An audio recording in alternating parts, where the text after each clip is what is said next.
Hello there. Today I'm going to read On a Beam of Light, a story of Albert Einstein by Jennifer Byrne. Over 100 years ago, as the stars swirled in the sky, as the earth circled the sun, as the March winds blew through a little town by a river, a baby boy was born. His parents named him Albert. Albert turned 1 year old and didn't say a word. He turned 2 and didn't say a word. Albert turned 3 and hardly said a word at all. He just looked around with his big, curious eyes. Looked and wondered, looked and wondered. His parents worried. Little Albert was so different. Was there something wrong? But he was their baby, so they loved him, no matter what. One day, when Albert was sick in bed, his father bought him a compass, a small round case with a magnetic needle inside.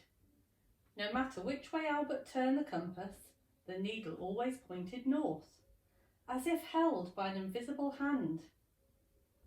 Albert was so amazed that his whole body trembled. Suddenly, he knew there were mysteries in the world, hidden and silent, unknown and unseen. He wanted more than anything to understand those mysteries. Albert started asking questions. Questions at home, questions at school. So many questions, some of his teachers told him he was a disruption to the class. They said he would never amount to anything unless he learned to behave like all the others. But Albert didn't want to be like all the others. He wanted to discover the hidden mysteries in the world. One day Albert was zipping through the countryside on his bicycle. He looked up at the beams of sunlight speeding from the sun to the earth. He wondered, what would it be like to ride on one of those beams? And his mind, right there and then, Albert was no longer on his bicycle, no longer in the countryside. He was racing through space on a beam of light.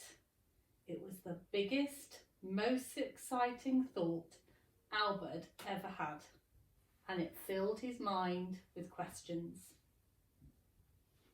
Albert began to read and study.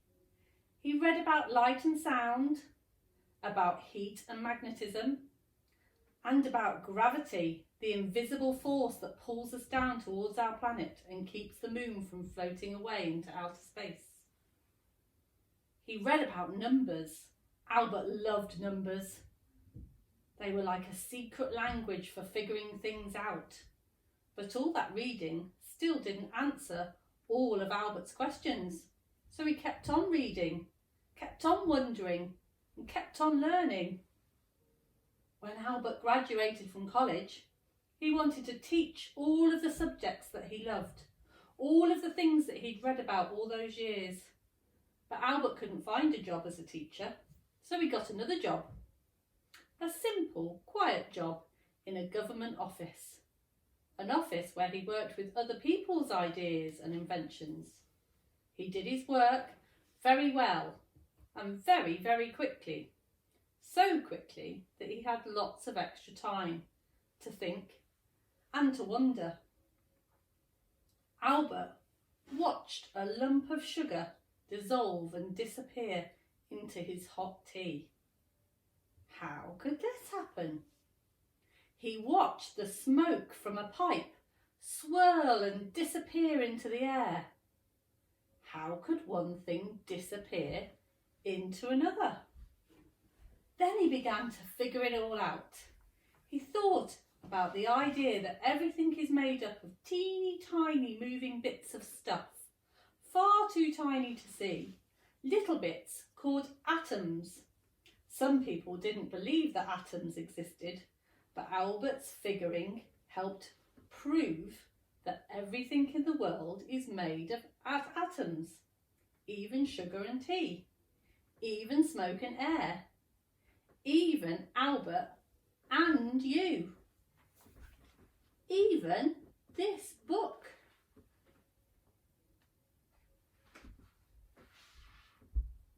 Then Albert thought about motion.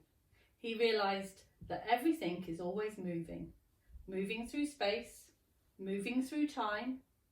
Even sound asleep we're moving.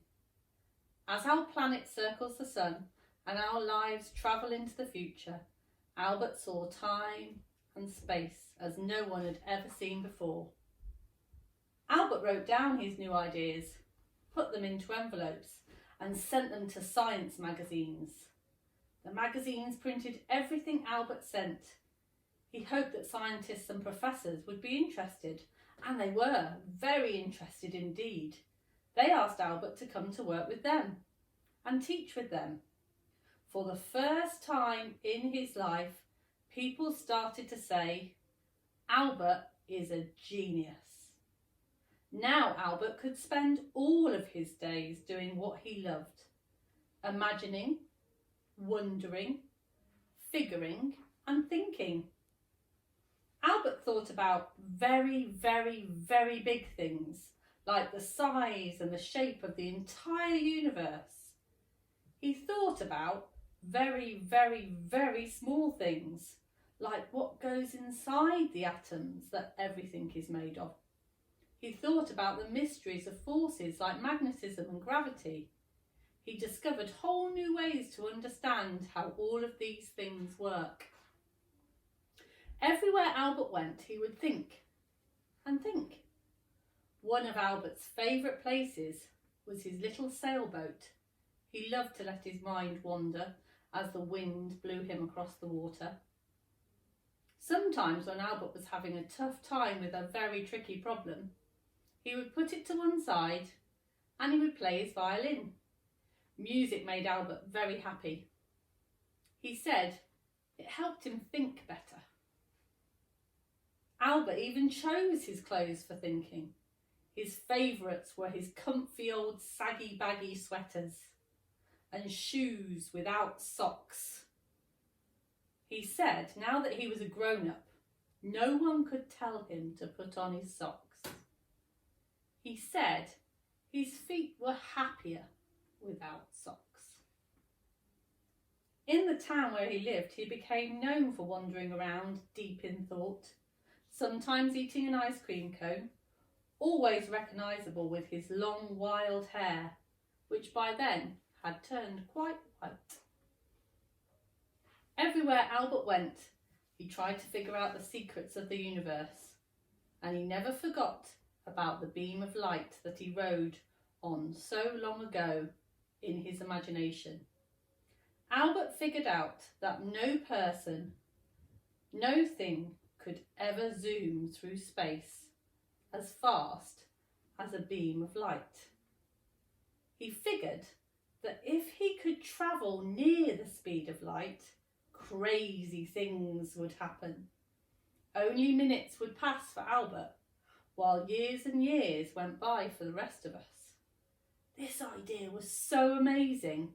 People didn't believe it at first, but scientists today have proven that that's true. And it is true.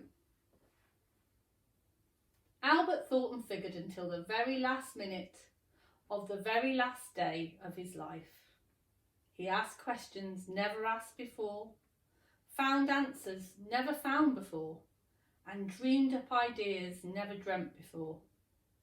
Albert's ideas helped build spaceships, satellites that travel to the moon and beyond. His thinking helped us understand our universe as no one had ever before, but still Albert left us many big questions. Questions that scientists are still working on today. Questions someday you might answer by wondering, thinking and imagining. And that's the end of my story.